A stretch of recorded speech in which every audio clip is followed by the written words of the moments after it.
How's it going, guys? Today I'm here with my mates Rory and Kaylan, and they are from Dragon Training Mobile Zoo. These guys have their own zoo, amazing setups, large monitors, crocodilians and much more. Stick around.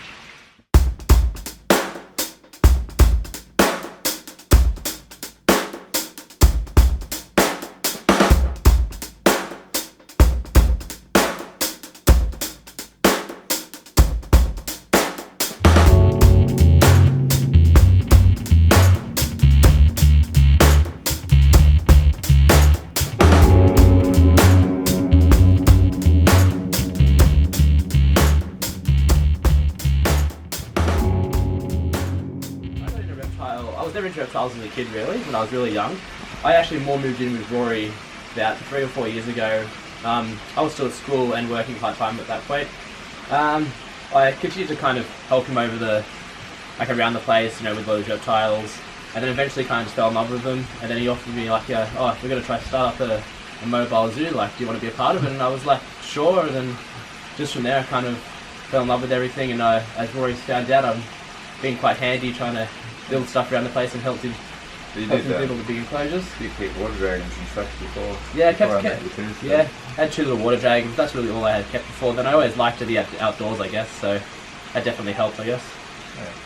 And I started off with garden skinks when I was like 1 or 2 years old, catching them and feeding moths to them, and moved on to blue tongues and anything I could get my hands on, really. And large monitors are definitely my passion. So what's the process you guys go through for deciding whether or not to use an animal for your displays and stuff like that? We just told he's getting heavy, man. So we'll use we'll put an animal on the display license. We'll get an animal, and then once we get the animal, it's a matter of just handling it and touching it in all various spots. Yeah. So because if you go to a show and although the kids don't always touch the head or grab the head, occasionally a kid will come and touch the head, so we've got to make sure that all our animals are used to being touched everywhere and it's not a fear for them. And this one is getting close to that. As you can see, he's handling really well. He used to bite me on the face quite regularly. But at the moment he can be patted, and we just make sure the head's out of the way, and we stand behind the barrier with him as well. So we are hands-on with a lot of animals. Yeah, so this one's just getting there. Yeah. We do have a big barrier we set up as well. We do the friendly behind that usually. Yeah. And then that's how we kind of start the animals at shows too, behind the barricade. Because even if you're touching it like here behind the scenes, it's still, you've still got to take them to the shows and train them in the shows, because having a bunch of people around is a different experience for sure. Yeah. So it's just be a lot more noise and vibrations. Yeah. You just got to take smells. it slow with all of them, and get it works. Just like training any other animal, really. Yeah. So keep in mind, it's the second day of winter here in Australia, so everything here is going to be really sluggish and slow and probably not want to come out and deal with me. So keep that in mind for this video. Alright guys, so this is our first room through this door of our reptiles. So this is where we actually house most of the ones that we do, the small animals that we have in the shows.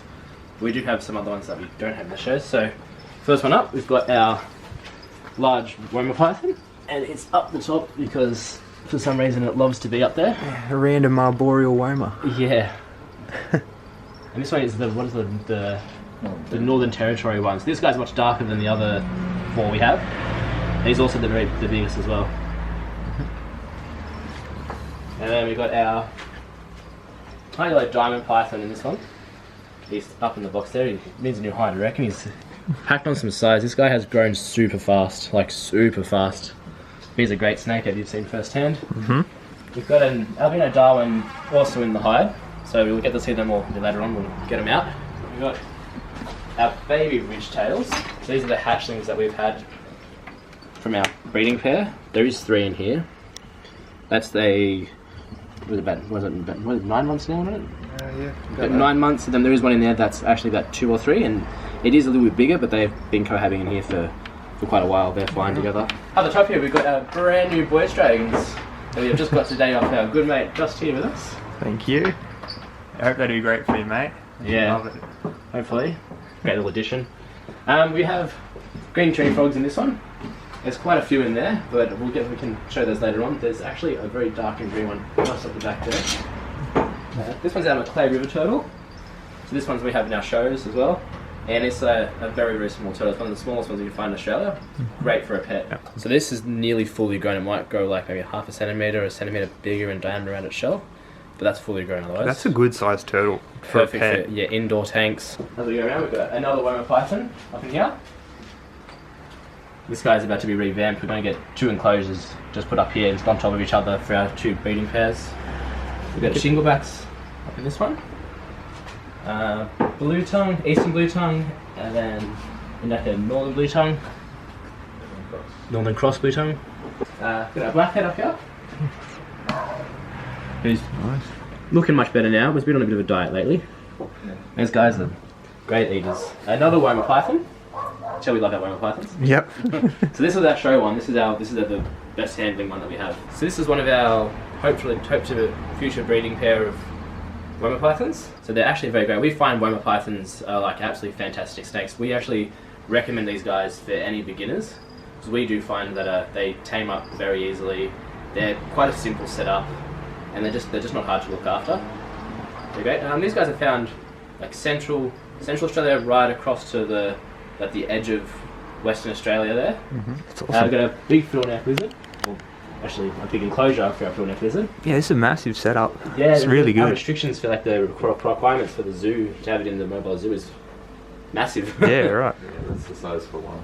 Yeah. For one. Yeah, so you think And so if you have 2, do you have to We double it again? We initially had a male and a female, but the female was smaller, so we thought the male would be better for shows. And we'd already built this because I messed up snout to vent length with to tail length measurements, and we built this, and they said, oh, it's got to be half that size again for another one. So I was like, oh, we'll move the thing that way. Yeah, wow. This is a massive enclosure, and I'll tell you what, he lives on that spot pretty much, and that is it. Yeah, they find their spot, don't they? And Yeah, so it's a massive enclosure for for one lizard. We've got our green tree python up the very top there, underneath his little heat there. Not sure if you can see, but it's got like the little blue lines right on the head. Oh yeah. So it's kind of a cross between the native and the strong because it's got like the little spots down here, but not as strong as the full natives. Yeah. I definitely think these are one of the best things you can keep. Like one of the coolest Australian animals. Definitely. They're a pain, but they're pretty cool. Yeah. So we put all the branches on strings in here just so they move about. So in captivity, green tree pythons are prone to prolapse and kind of scoliosis, and partially it's because of diet, and partially it's because of lack of what is believed to be because of lack of exercise. So we've got these little strings in here so it can move about, use its muscles. It has to use muscles a lot more than if it would just normally move about on stationary branches. So this is actually our new diamond python that we got. We did get told it was a high yellow, but it's definitely not as yellow as the other one that we have. You can see kind of, so there is yellow in here. It is still young. So these guys are the kind of the East Coast large python. These guys are found pretty much all up and down the East Coast, around the Illawarra, especially where we found with the escarpment. They're very placid. These guys are also very great. We also recommend these ones, especially if you want a larger friendly python. These guys love to climb. These guys are fantastic climbers. Absolutely, like as far as snakes goes, these guys love the trees, which makes them very tricky to get out of enclosures sometimes because they hang onto a branch like for their life. And every time you try to take one end off, the other end hangs onto a branch again, and so forth. It's quite a struggle. So these are our first group of outdoor enclosures. We built these ones before we built the next lot that we're going to show you, and just a wood polycarb. Polycarbs down the bottom just so that they don't dig out and nose rub. So you don't get nose rub on the polycarb. Then we put on the very bottom underneath the wire and the substrate, and then wire up the top. And we found a gauze soil that we put on this one, but all the other ones we built the doors ourselves. Awesome. This one's empty at the moment. We're going to revamp it. This is our breeding pair, which this one's going to be revamped, and probably put the younger pair in here eventually, and put these guys out the back.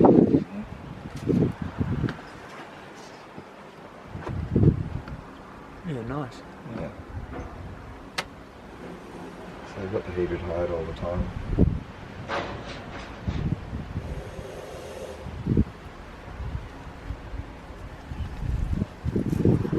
Is that good, huh?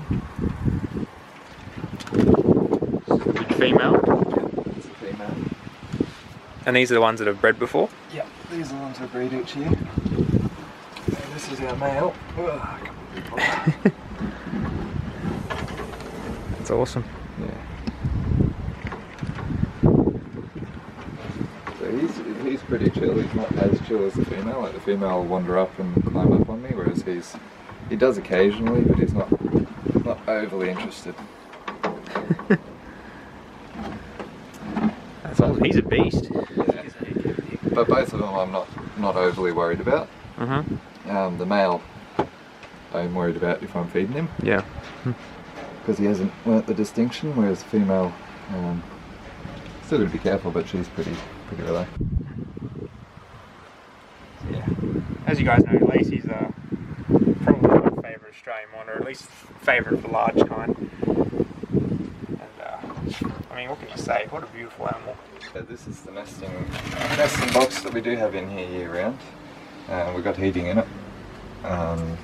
So one thing the Lacy's look for is they want, like it's not hot at the moment, but during summer when they're nesting we do keep it hot because the Lacy's are going to pick up on their tongue the temperature of the nesting box as well as the moisture level. So we've got a mixture of like coral peat from Bunnings with sand, and there's a fair bit of it in here because it's quite a deep. There's a nesting big box. tub. And then we've got this top bit on top. We keep our Lacy's together all year round apart from a couple of weeks either side of her laying. So we'll separate them a couple of weeks before she lays just so that he's not hassling her while, like he doesn't deliberately hassle her, she's in here digging. Yeah, you don't want the added stress. That's it. And then afterwards we'll give her a bit of a breather and but yeah, then we'll pop them back together. Spencers in here. We have 3 Spencers and a sand monitor. So you see the sand monitor right at the front there, just jetted to the left, and then the bigger one is one of the Spencers. Just be careful where you step because they sometimes can hide a little bit. So this is their hide. What we would like to be their hide with all the heat in here, but they do hide pretty much anywhere in here. There's usually one under there. From all our efforts to them not to dig under there, they still go under there. So the Spencers are pretty good to tame up. They're very cold sitting up at that log, you should be in the heat. These guys are a great little monitor. They don't go as large as some of your larger species. But as far as taming wise goes, these guys are pretty good to do. I've heard they're definitely one of the best to tame down. We are trying to breed these guys, but like all our luck, we actually have 3 females. Yeah. You seem to get more females than males, actually. So you can see in the activity and the difference between being in the heat and being under a log.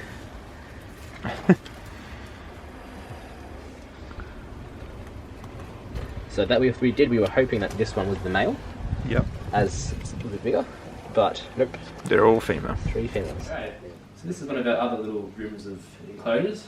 It's actually our part lounge room as well. This guy, we keep all the ones that we are kind of training up a lot more hands-on. So especially like our little baby hatchie lace monitors, to the top there. We do have a pair of breeding wormers in there, but they are soon going to be back up the top.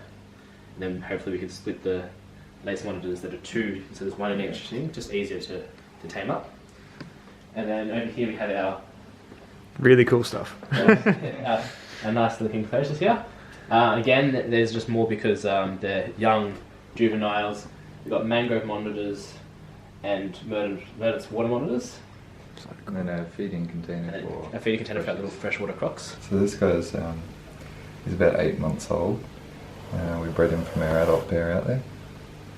It's probably our most socialised of the young ones because we put the most work into this one. It's still a bit cold in the morning, but it's still very uninclined to bite in this one. Happy to let it coral on me, whereas the other ones at the moment, they're still pretty fearful of me, so I just haven't put as much effort into them. Still buffing up a bit at the moment because everyone's about and it's not that used to it, but this one's it's probably the more pure of the Bell's face, because we've got 2 hatch out, and our female is probably Bell's, whereas the male's Bell's normal face. So this one's probably got the Bell's gene in it.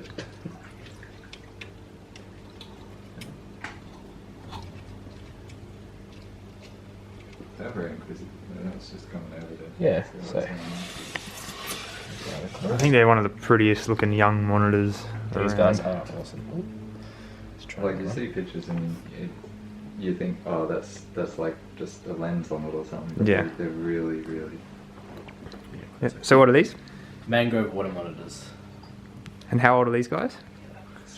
6 months? Yeah, I've got to ask them, but I'm 6 months. pretty sure they're. Definitely this year. Yeah. They're stunning.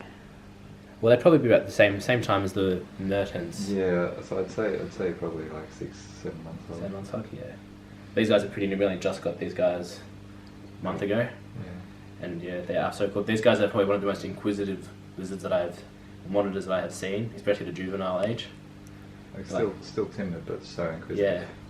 Bit shy, Mm-hmm. but very inquisitive. Just so pretty. Yeah, very, very pretty. How do you like to set these guys up and keep them? We think these guys love like water as well, but that should be about 70-30. Mm-hmm. Yeah. We have tried our best to get as much land in there, and it's like especially a raised place, especially under the heat light there. There's heaps of places for them to hide. That's where they've got the backings on. They actually get quite scared and afraid of things. Yeah, and they'll sleep in the water. They'll move about in the water. They get up to bask and they will climb about, but We have a water heater that's behind the stuff there, and the water in there is actually really quite warm. Yeah. I think it was at 26, wasn't it? 26 yeah. degrees they all are. And I think the same for the Mertens as well, and they pretty much sleep and live in the water, to be honest. Like I always just see them hiding in the water. But yeah. And these guys, are they going to go outside eventually as well? Eventually we'll do like the Mertens, like our outdoor Mertens setup. Beautiful. But probably maybe a little bit more closed in just to keep the heat in a bit. Yeah. Alright, so this is actually just our feeding tank for our 2 little freshwaters that we have. It's just still guys are very young and small. There is a big outdoor enclosure at the back for them that they do usually live in. It's, easier to feed, and especially for a video. Easier to regulate the crickets. Yeah. As well. But you can try to give them a feed. Hopefully they come out and eat. They'll be underneath this. And these guys spend probably 90% of the time in the water. These guys. Oh yeah. Yeah, they come. And even when the crickets are on the land, they'll come out of the water and launch out and grab them too. So cool. So you have 2, right? There is 2. The other one, you can see the tail of the other one up here. These guys are tiny. So beautiful. But they are such a lovely little animal. This guy's really, really warm in there, in their little water there. They're like eating, so. That's perfect. If I was ever going to get a crocodilian, these would definitely be one that I'd be after. Yeah. Apparently they tame up a bit easier than the salt waters. The salt waters are a bit more nasty. Yeah, well, As you just witnessed. these won't one day see you as food, I'm sure. So. Yeah, that's exactly right. They don't now, I don't think. They're much shyer, these guys, as well. Yeah. And again, this water is also, see, this is set at 28, I believe this one is. Off the top of my head. Yeah, 28. And this water is super warm, so these guys easily love to eat and then digest their food before we put them outside again. Perfect. Alright, so this is our other outdoor area. These enclosures are definitely our nicest looking ones, so this is what we kind of want our other ones to look like eventually. We've taken a lot of time and effort to work this place up to back here. So we've got this one here is our Mertens water monitor, or our adult one. It's a bit cold today, it's definitely hiding in this log. We have water heater in there for them, it's nice and warm in there. We've got a nice little bridge to go across there, which I've tested many times myself. The pond itself does have pond light at the bottom, and then we put like a cover over the top, and then got sandstone rocks all over it. We used a pond builder like foam, and it actually like sticks all the rocks together to make sure nothing can fall on the lizards if he was ever swimming it out. There's a good filter in there, obviously. The filter goes out and out the back to a big drum, and it goes back into the little waterfall that we decided to put in there. It's got plenty of places to climb in there, and there is a basket put up the back there that it has been using recently but not today, unfortunately. It's too cold. It's too cold, even for that basking spot. Then if you want to go this way, this is our saltwater croc enclosure, this one. He's definitely hiding today. It's very, very, very cold. So these guys spend probably 90% of the time in the water, and even though he has this nice, lovely basking spot over there, he probably spends every time out in the sun, in between the gap of the bridge and the wall there. Interesting. It's just a nice hiding spot for him, I guess. But we'll get him out later on. Again, nice little filter in there, just to try and keep it clean. Crocs do make the water very dirty very quickly, so you got to quickly change them out all the time and stuff like that. It does have a basking spot, and then. The other side, this is the freshwater crocs that you've seen inside. We like to feed them inside, as it is much harder to get the water nice and warm in there, as it is much larger quantity of water. And they will definitely go into this enclosure because they're only about this big, and the enclosure is massive. And this one is definitely our parenti enclosure. So this girl is the one that we do all of our shows with. She is a very, very great handling animal. She is absolutely beautiful. Water monitor. Very structured. This is a cool setup. It is a very cool setup. I quite like this enclosure. It's definitely one of my favourites that we've built. Like I said, the pond works very well. The trick is with these guys especially, is you've got to kind of, anything that you build on them, so whether it's the wire, whether it's the rocks, whether it's your walls, you have to make sure that they can't get underneath stuff and get stuck. So everything that you see, like you can see this like kind of cemented the top layer of the rocks in. Yep. The wire is very screwed in there. Another good tip is outdoor enclosures to have weed matting under everywhere. Like we try our best to keep the weeds out. I've seen some of our other enclosures that have over time have definitely kind of worn down the weed matting and need to be redone. Like so, eventually, hopefully, like this. The white rocks are actually a bit different. We don't usually use rocks. This is just simply the fact that we don't want the water monitor kicking all the dirt up in the pond. Yeah. That was the only reason behind that. This one's actually an empty enclosure at the moment. We do hope to get hopefully emerald green tree monitors. So they're more of a rainforest. They do like a bit more humidity. It's a little bit work in progress. We have to fix up the irrigation system again because we've been trying to find the best way to get like a rain effect in here. As you can see, unlike everywhere else, like other enclosures, not wire at the top, it's actually just complete outlet. And the wire is actually on the bottom for the airflow. Interesting. And that just keeps the heat in, because obviously heat rises. And in summer, this is a very nice, humid and warm enclosure. As you can see, the plants in here, unlike the other enclosures, are absolutely flourishing. Yeah, so it'd be like a total greenhouse in here. It is full a total greenhouse greenhouse. effect. It's probably 1 or 2 degrees warmer than what it usually is outside, and the humidity is probably like 95%, 90%, 95%. Yeah, it's really nice. And then we've got to, once we try and justify the humidity, we have to just kind of take out certain panels and replace with wire, and then we'll kind of just even it out. So yeah, this is all the sort of enclosures they're striving for in the future here. It's getting better and better, and oh, I love it. I want this at home, eh? And so this enclosure is for this little fella here. What's the story with this guy? Yeah, so this is a little salty. We got this one from Queensland. We got our freshies from our good friend in the Northern Territory, but this one we got from Queensland. And age-wise, I forgot to ask, but I'm pretty sure it's over a year. Yeah, it's beautiful.